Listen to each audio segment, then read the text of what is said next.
Good day, YouTube, back with another video here. And as you can see, I have the hood of the 66 Chevy Impala here, and I'm kind of thinking on moving on to this part of the project so that I can make some progress here. But before I get started on the hood, this is just the hood latch support here. And as you can see, it's real rusted, kind of pitted, and just corroded from sitting.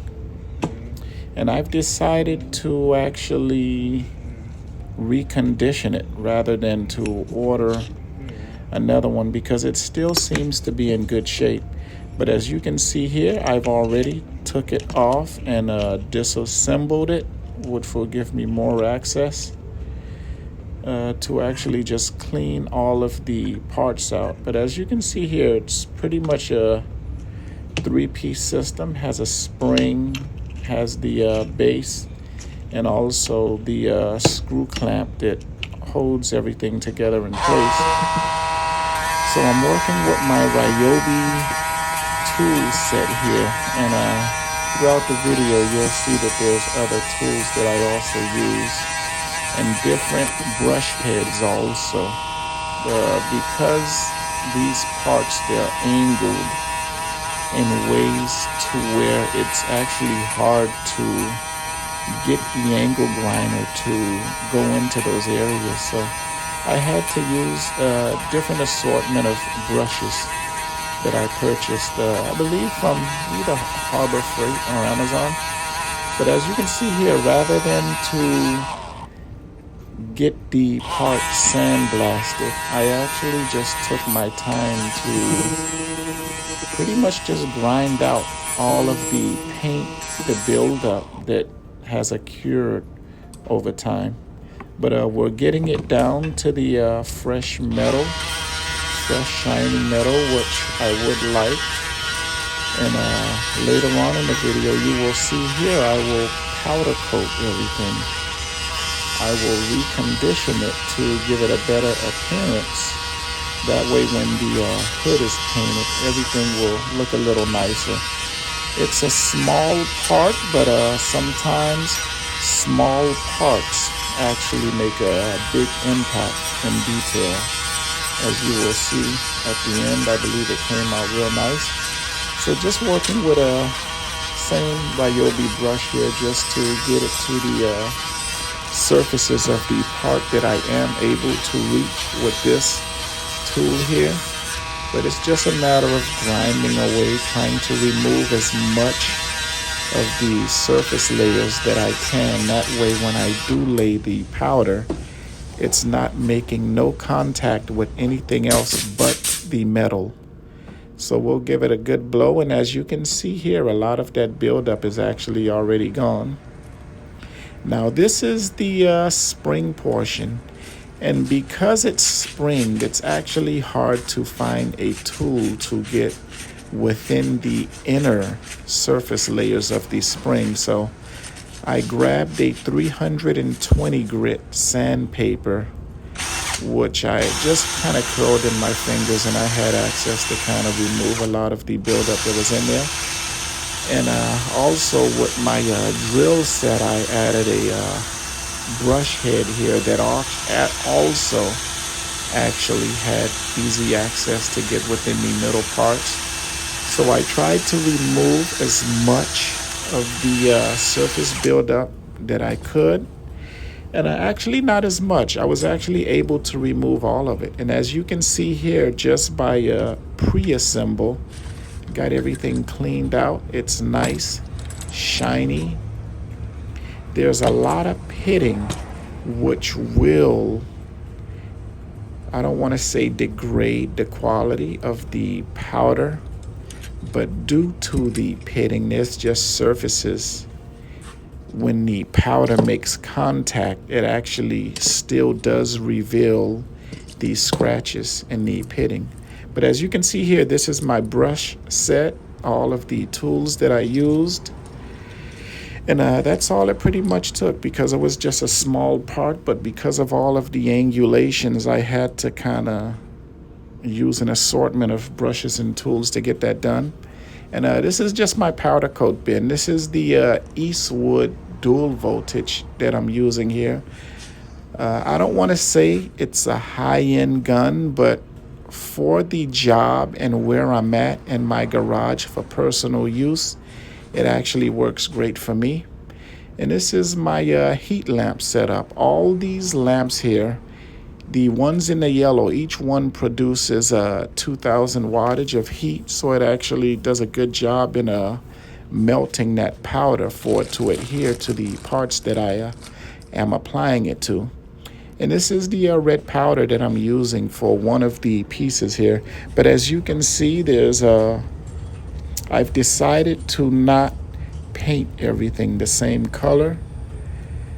But the screw here, I decided to give it a red just to give it a bit more of a contrast for it to stand out a little. And that's the thing about just doing your own work. It kind of gives you more open room to be creative. And that's what I wanted to do. I kind of wanted to do things the way I wanted to do it. With the image that I'm kind of picturing in my head that I thought that would actually come out good. But as you can see, I'm laying down the powder. The Eastwood gun here is actually doing a good job in providing that current so that the powder can stick to the part here. And this screw is actually a real heavy, thick screw. So what I did prior to adding the powder, I did do a preheat, and I got it up to 150 Fahrenheit, or heat level, I shall say. And when it was time to lay the powder, it actually helped for the powder to stick, and it started to cure itself as I was laying it down. Now this is the plate bracket here. As you can see, I applied a super chrome, and this is also from prismatic powders. But you can see everything is laying down well. And also with this part, I did do a preheat also, and I got it to 150, and I let it sit there for like 20 minutes before I actually laid down the powder. And it was when it was time to actually lay the powder down, it actually adhered well also. But as you can see, I've decided to add a good amount of chrome. Since this is a much thicker part, I kind of wanted to do it so that all of the pitting and the scratches, sometimes the more powder you can lay, it actually covers those areas. And when the powder starts to melt, it actually hides those pitting areas. So it kind of works as a leveling primer so that everything lays down properly. But as you can see here, just laying down the powder, it's still on the hot side, so it's actually curing as I'm laying down the powder. And then we'll position our lights here. And when I do position the lights, I position so that it's actually probably 2 to 3 inches away from the part. I find that to be a good distance for heat so that the part reaches a good level of heat so that the powder can cure correctly. But yes, no problems here. And as you can see, the powder is melting, and it's producing the chrome shiny finish here. Now also, when you're hanging your parts, I come to find that at times all of your hooks and your hinges, over time it will build up with powder. So you want to make sure that with a grinder you can grind down those areas, because it interferes with the contact of the grounding mechanism that connects to the part. You want to make sure that that current is always flowing, because that will interfere with the adhesion process. But as you can see here on the table, I've got all the parts powder coated. I've decided to go with like a brass finish just for that little part, like I said, just to give it a bit more of a contrast. And as you can see here, we have our chrome spring, we have our chrome plate, and also a red screw. And this is the part assembled here.